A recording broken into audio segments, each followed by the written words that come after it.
This is my second video in English. Now, let's talk about what's in the house.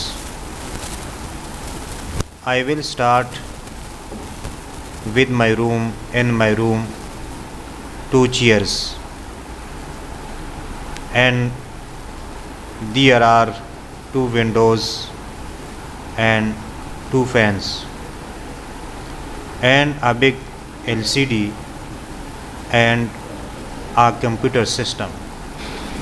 The same way you tell about your room.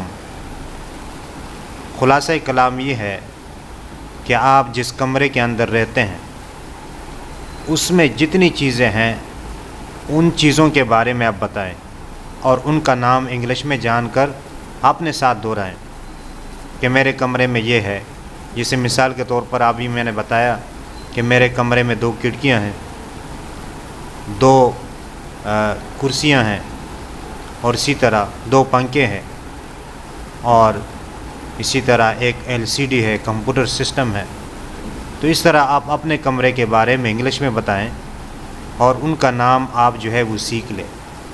Google से हो या जिससे भी हो, आप उनका नाम जान लें और अपने अल्फाज में उसको बयान करें।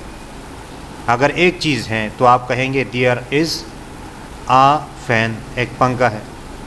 अगर 2 है तो आप फिर वहाँ पर देयर आर लगाएंगे, आर लगाएंगे ज़्यादा के लिए।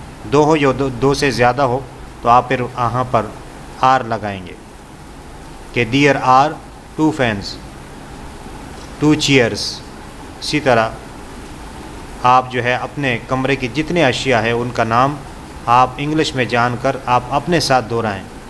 तो इसी तरह आपका इंग्लिश जो है वो बेहतर होता जाएगा। ये तरीका मैंने अपनाया है और आपके ख़्याल में क्या है कि मैं इस तरह ये सीख जाऊंगा?